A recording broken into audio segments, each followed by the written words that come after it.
Allowed. Stop right now. No, I see you want to ask one right now, Bart. Don't say that. Just kidding. Okay. All right, ready to get started? Yes. Okay, we're actually going to get started of week 4 of week 1.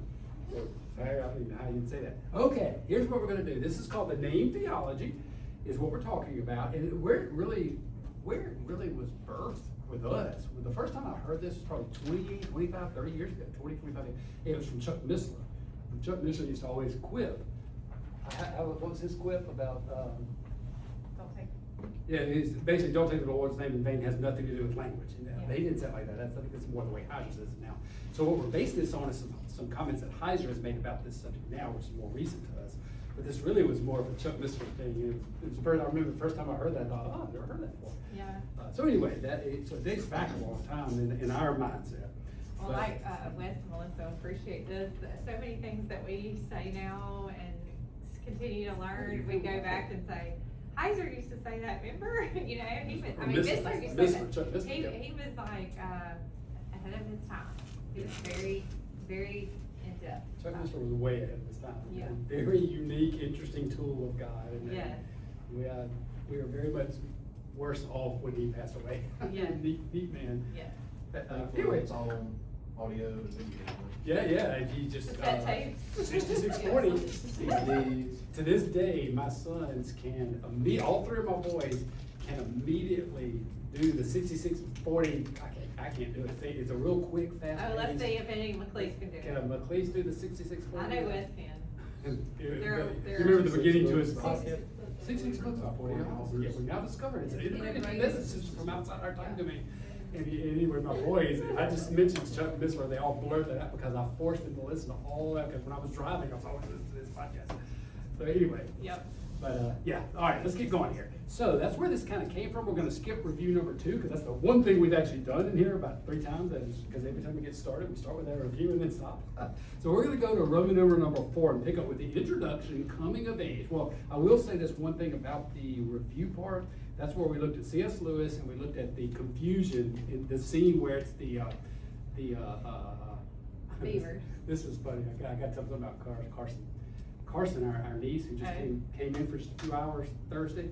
We were telling, this is what I mean, we only had a couple hours with her, so we were talking about this. We were talking about, oh yeah, because I had sent her C.S. Lewis many years ago, Mere Christianity. I don't know if she ever read it. She never responded to me, but I gave it to her. This would have been a few years back. So anyway, and Will loves these clips, so I was using Will to really talk to Carson. I said, hey Will, we used the clip that you used. Will had used the C.S. Lewis clip in his classroom a few weeks ago, and I was telling him, and I made the mistake of saying that, you know, the beaver scene where you have Mr. Beaver and his wife, and Carson got incensed.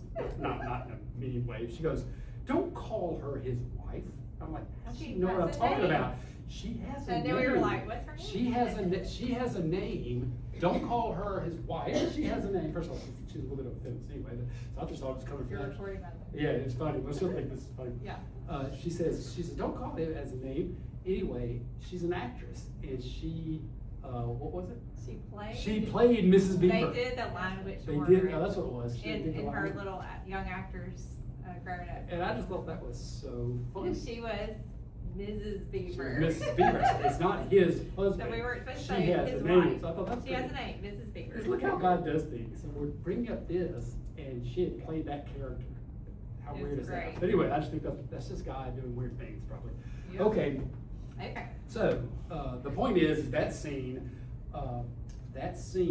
was the confusion, meaning the children of Adam, the sons of Adam, were totally confused as to their role, and the beavers were like, don't you understand, Mr. and Miss Beaver?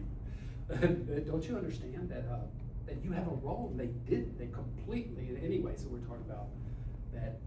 Anyway, so that's the point being. I forget what my point was. The prodigal son. And then we say the prodigal son here, the kind of similar to the prodigal son, the idea that the son, who is the inheritor, leaves, rejects the family, leaves, spends all his inheritance, but the father welcomes him back, and how unusual and crazy that was. We talked about how in the first century Jewish mind, that was insane. Father was basically to hate him. He was to be kicked out of the house, no longer a son, and be treated like a slave.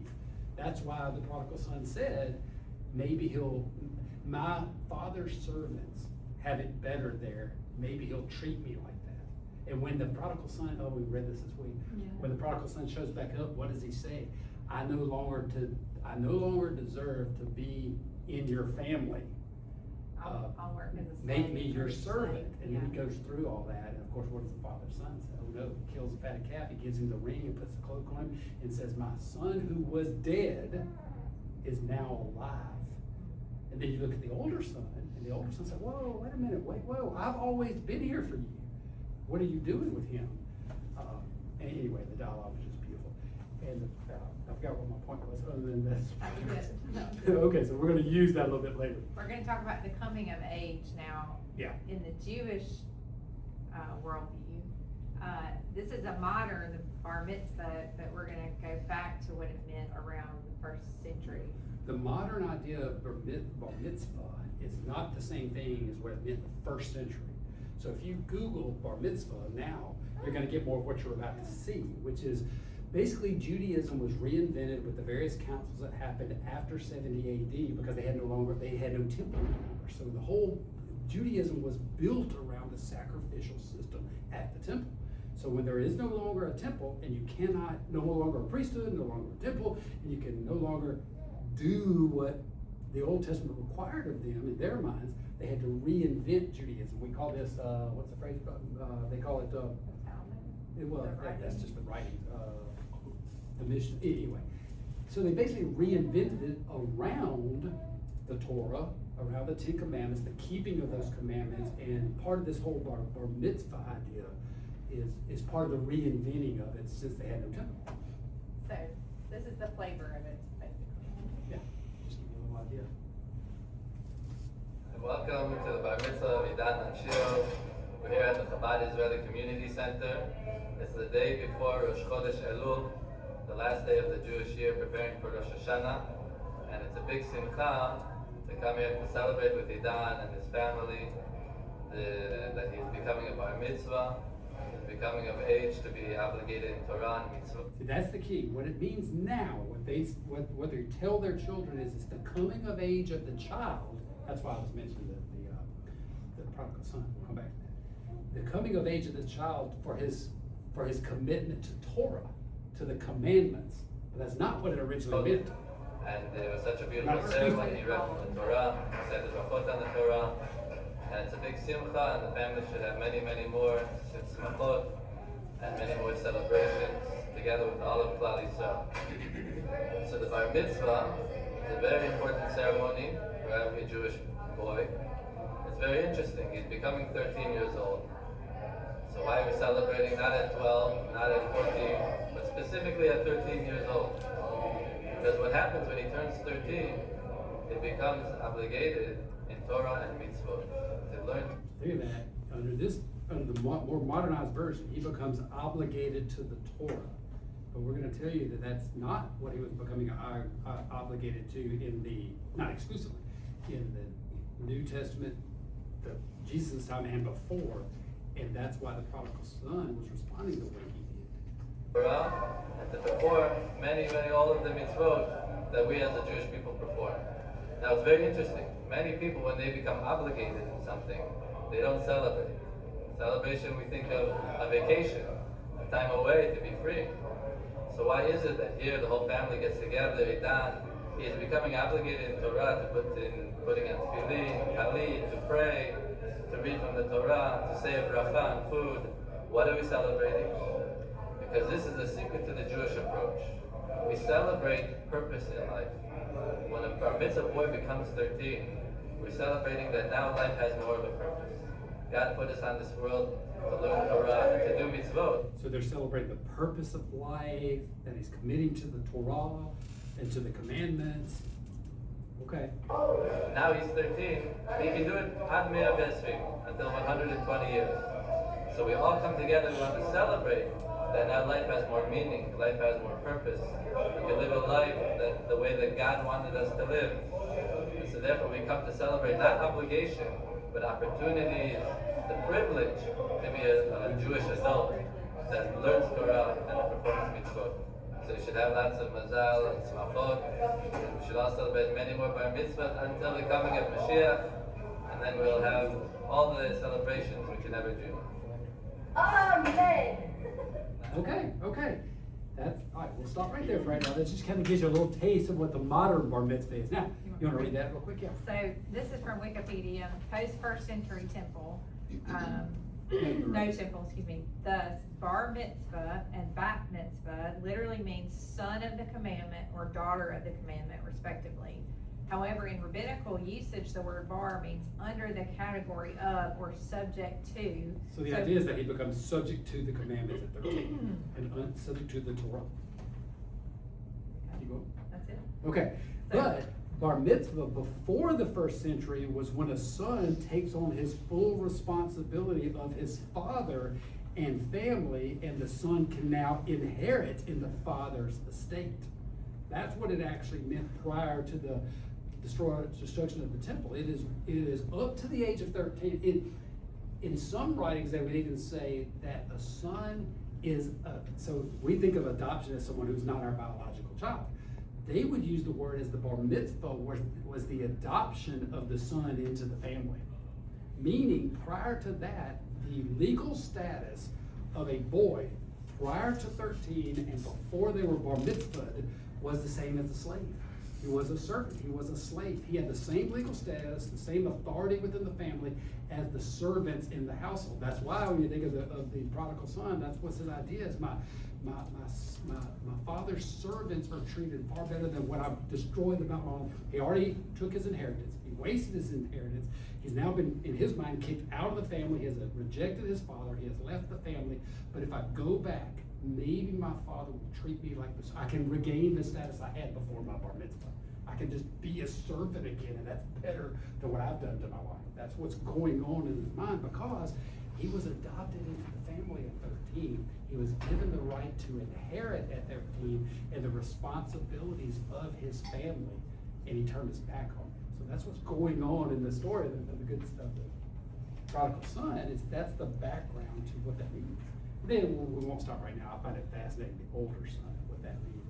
I talked about it a few weeks ago, about some theories about what that other son really is. Because as I always say, 99% of, if not almost 100% of every sermon or story you hear about the Good Samaritan, I mean the prodigal sons, they always stop. They always stop at the end of the youngest son. They never, it's like the story doesn't end there. It's that older son. Who is that? Anyway, I said this a couple of weeks ago. I'm not going to say it again right now because I'll get off on it because I love these thinking down those lines.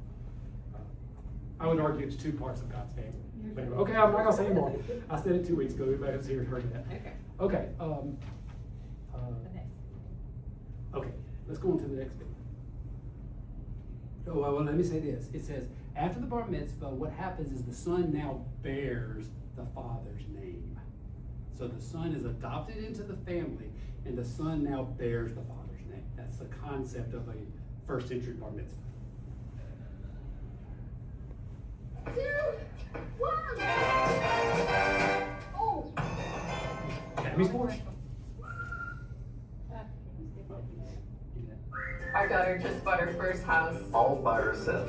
So we went to go see it. She knew So the idea here is not that Make sure at the beginning. Yeah. you're going to get to the promised land one day and you're going to scratch the 4 consonants on something, you know, the place where God will meet you.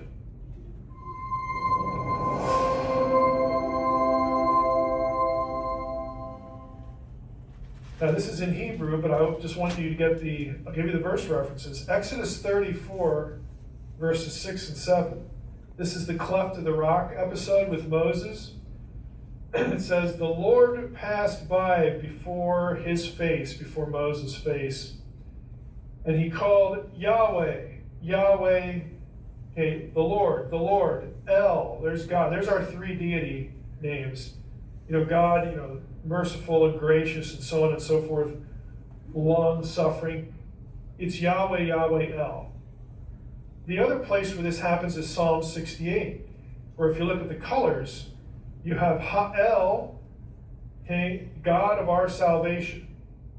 You have Ha'el right here, okay, the God, okay, our God, and then you have El right here. So he is the God of our salvation. Our God is a God, again, of deliverance.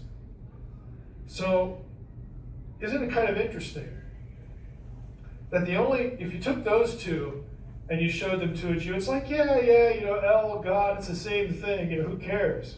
If you took them to the third one, Genesis 48, and said, well, here we have the same construction grammatically, that's going to shock them, because one is the angel. Now this becomes important later on here, in a moment, when you get to Exodus 23. So now we're in the angel of the Lord material. Exodus 23, verses 20 to 23 is a fundamental passage for the Godhead in the Old Testament idea, God as man. God says to Moses, they're having a conversation, behold, I send an angel before you to guard you on the way and to bring you to the place that I have prepared. Pay careful attention to him and obey his voice. Do not rebel against him, for he will not pardon your transgression, for my name is in him. We're going to stop with verse 20 and 21. It's the name theology. So God says, I'm going to send an angel ahead of you.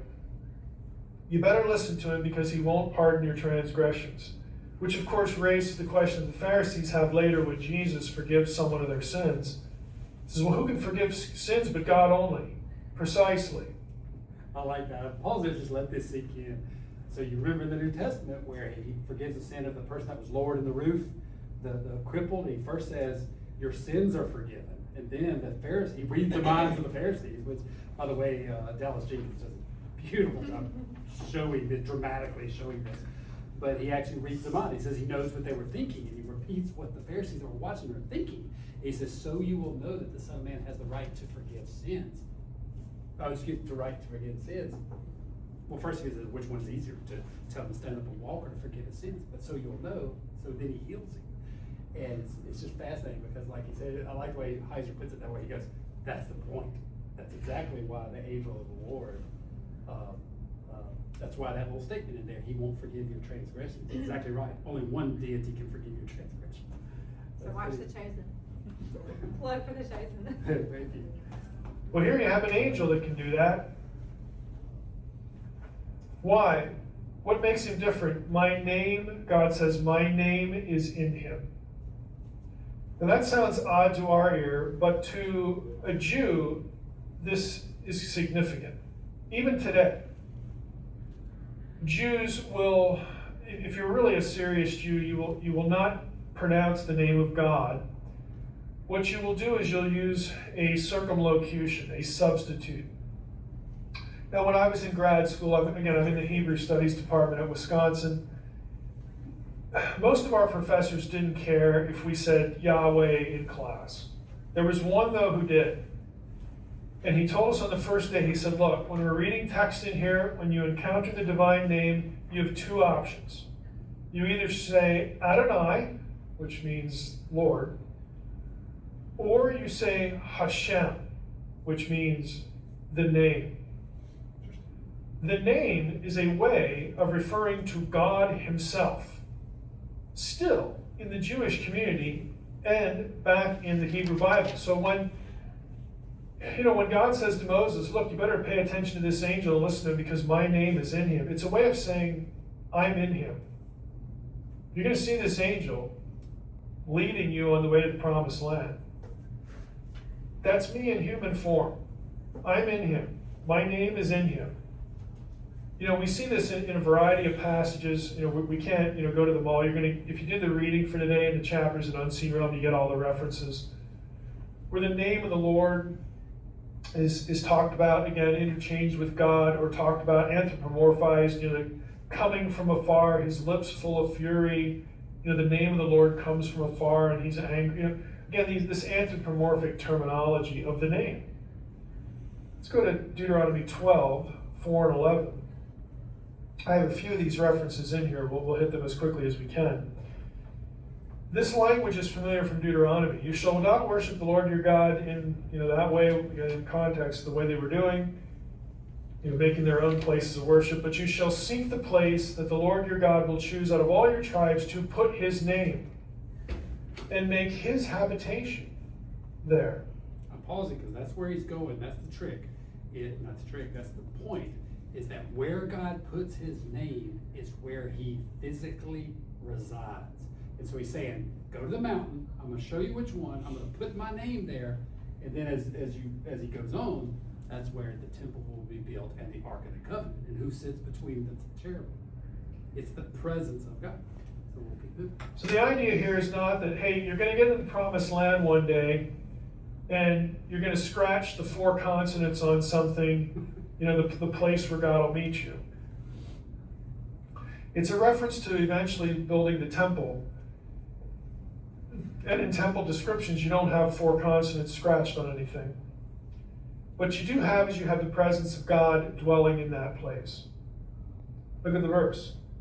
You shall seek the place that the Lord your God will choose out of all your tribes to put his name, to establish or set his name, and make his habitation there.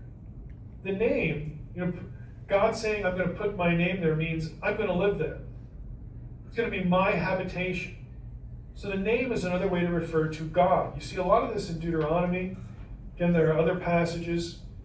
Psalm 20 is the one that I'll refer to. That's the one I was thinking of. Actually, it's the other psalm. Let's go with Isaiah. That's the one that's really anthropomorphic. Behold, the name of the Lord comes from afar, burning with his anger and thick rising smoke. His lips are full of fury, his tongue like a devouring fire, his breath like an overflowing stream that reaches up to the neck, so on and so forth. This is anthropomorphic language applied to the name of the Lord. It's just another way of referring to God himself. And so in Exodus 23, when Moses is told, look, listen to this angel. This one's special. There's something different about this one as opposed to all other angels. And the difference is, my name, I am in him. Okay. All that, we're going to come back to the second part of that teaching right there. We're going to jump off that. Just read just a couple of the verses he's referencing. And it is interesting, the anthropomorphic view of the name. Anyway, you want me to just read a couple of them real quick. Psalm 20, verse 1. I just have to say something. Okay, she found something as the video was playing. She wasn't paying attention to the video, she was looking on her phone. I She got a new think gist I about think I've heard this before. Okay. But when he said Hashem, the name. The name. Shem, does that ring a bell to anybody? Shem? It's one of the Noah's son. Noah's kids. Yeah. And what line came out of Shem's lineage? The name. The Israelites, the one who bear the name, they represent Yahweh God, Shem. And so if we're saying anti-Semite, that's where we get anti-Semite, anti-Shem, you're anti-Jewish. The Jewish line came through the Shem lineage. Is that cool? So the Israelites in the world today, Israel, are the name bearers. They're supposed to be the name Supposed to be. I'm not bearers. saying they do a good job, but they are the name bearers. Okay. Psalm 20, verse 1. May Yahweh answer you when you are in trouble. May the name of the God of Jacob make you secure. And the words here in my Bible, in Net Bible, it's Hebrew, the name of God of Jacob. God's name refers metonymically to his very person and to the divine characteristics suggested by his name. In this case, the God of Jacob highlights the relationship to Israel. Okay. 2 Samuel 6:1-2. This is David. David again assembled all the best men in Israel, 30,000 in number. David and all the men who were with him traveled to Baalah in Judah to bring up from there the Ark of God, which is called by the name of Yahweh of heaven's armies, who sits enthroned between the cherubim who are on it. So the ark is called by the name where the presence of God sits. Okay, Isaiah 30, verses 27 and 28. Look. We're going somewhere with this. Look, the name of Yahweh comes from a distant place. In raging anger and awesome splendor, he speaks angrily, and his word is like destructive fire. His battle cry overwhelms like a flooding river that reaches one's neck. He shakes the nations in a sieve that isolates the chaff. He puts a bit in the mouth of the nations and leads them to destruction. So the name does all this. The name. Mm-hmm. What does that make you think of, Joel? No, I'm not. We're running out of time. I won't say it. Okay. I had a funny little thing. These floating of the four letters, like like you go to a birthday party, they put the kid's name with balloons. That's not what I was talking Oh, I thought you were talking about that. I was laughing. All today. right, I was thinking. Revelation. I said, yeah, there's these balloons coming up from afar. It was really mad. The anger But, is. oh, okay, I won't say that either. Okay. What she's talking about there is, when she was reading this morning, we were going over it this morning, and she was reading it, and if you were listening, well, doesn't matter, you may or may not make this connection, but there's some of the language that was in that, the visual word, the pictures that Isaiah was using sounds very much like, John in the book of Revelation. It said a river of blood that will come up to their necks, whereas John talks about that who when is the that? king comes back, Jesus, Mhm. and slaughters his enemy, that the blood will be up to the bridles of the horse. Yeah. And you hear that, it's just interesting. Isaiah's not using it in the same way, but I just thought that was kind of interesting, that a lot of that same verbiage is also down in Revelation. I wonder if there's some interesting scholarship that could be done there. But go ahead. Okay, Revelation 23, verse 20. I'm going to send an angel, the word is Malach, right, Julie? Malach, before you to protect you as you journey and bring you into the place that I have prepared. Take heed because of him and obey his voice. Do not rebel against him, for he will not pardon your transgressions, for my name is in him. But if you diligently obey him and do all that I command, then I will be an enemy to your enemies, and I will be an adversary to your adversaries. Interesting. Okay, so was that right here? Yep. Oh, let's see okay, so what does take the name of the God in vain mean? I think let's go ahead and watch this. We're about to run out of time. It's only 7 minutes. Let's watch the other part of Heiser's teaching, because now it starts to bring it to where we're heading, which is the commandment, thou shalt not take the name of the Lord your name in vain. And then the next step, which of course we'll have to wait for next week, is what that means in the New Testament. What does that mean for us? Where is the name written today? Where's the presence of God? What is, and I'll just go ahead and give you a little tease into it. Again, this language is nowhere in the Bible. We're a military family, so we're go not and sure. ask Jesus into your heart. What we do as evangelical Christians, there's nothing wrong with that in the sense that there's we understand what we mean, but that language is not what's used in the New Testament. So pause me in the But what process. is used is the idea that now the name, the presence of God, the name is God, and that means it's the dwelling place of where he lives. And in the New Testament Christian, the name is in you, and you are now marked with the name, which means the presence of God is within you. Think Pentecost. Think of what happened at Pentecost, that imagery of Pentecost. It's the name coming down and dwelling in his people again. So anything, y'all, I'm passionate about this.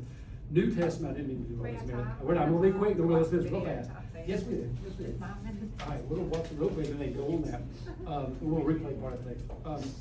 All I was gonna say is that think of Pentecost, think of what's going on with Pentecost. The New Testament. I love this statement. The New Testament is simply a commentary on the Old. That's all it is. That's not all. It's a commentary on the Old Testament in light of the Messiah, Jesus now being here, dying and rising again. So that's what the New Testament is. That's why you need the Old Testament to understand the New. And the reverse is true also. That's why I get very upset about these new young pastors who, we're a New Testament church and we throw out the Old Testament. Well, great, because you're throwing out the very meaning that is underneath what that New Testament is doing.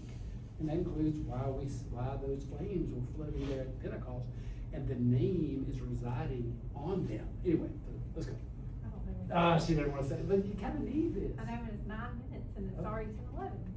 Okay, we'll just stop here since we just lost all of our choir. Yeah, that's what I'm saying. Okay, so y'all tell the choir people we didn't go ahead and do it. We'll pick it up here. So what we're about to do is we'll listen to 7 more minutes of Heiser, where now he says, okay, what he's about to tell you is that the name theology is equivalent to, similar to, or the other thing that the Bible does all that is the idea of imagery, that human beings are made in the image of God. What does that mean? How does that tie to the name theology, and what is the bearing that has on thou shalt not take the name of the Lord that God in vain? And you already have the notes of you reading ahead. And we've already put We this would on like to board. say that the better translation says, when we hear the words take the name in vain, we have just conditioned to believe that that's language. And so by taking the name, you're saying something you shouldn't say. So I would argue a better English translation is carry or bear. So think of it like this: thou shalt not carry the name of the Lord thy God, or bear his name. Carry, bear it, carry it with you in a vain manner. That's what's happening there. We'll talk about it. I have a couple of coworkers that, so at work, they're predominantly atheists, but there's a couple of coworkers that are Christian, but they act terrible. And I just like, if you're gonna act like that, that's fine, but stop telling people you're a Christian. Yeah, that's absolutely Because true. You're taking the name of name. You're, Yes, you're, good you're example. bearing his image in a worthless manner. That's what Do it vain in means image there. to It the means, name. do not bear his name, carry his name, and do it in a manner that it has no purpose. This was happening in Paul's day too. People, that's why he wrote to the, I can't remember his church. He wrote to a lot of people, one of the churches that was in trouble. He wrote to But a lot of he was people. talking to the people, I can't remember the name, there's like a name for them. They were the people that were like, God's grace will cover, so we'll just keep on sinning. Yeah. And it's like, you don't quite get it. You don't. You don't quite get it. That's a great passage. I'll have to incorporate it. Joel always talks about our kids, like bearing the travel stud name poorly, don't, you say that to your kids, don't represent us poorly. Don't trash our name out there somewhere. That's right. When you go to a party, you better be the one that goes finds that mama and Says thanks her thank before you. you leave. Because you bear our name and you represent it right. That's You right. do that. Don't let them say, oh, those travel stud boys are, And you know what is so funny about this? I Uh-huh. noticed that when, I was born, your brother, when those Cocoa kids come, it's so funny. They all The say big old thank chunk you. of them, they come through there and they do, and I just laugh. They find us, they come to the kitchen, to tell where we are, and they thank you, and then they all laugh and say, that mom and daddy taught them They'd be right. so proud. Yeah, They'd be that so mom and daddy proud. taught them right. You can tell, anyway, all right, let's pray and get out of here. okay.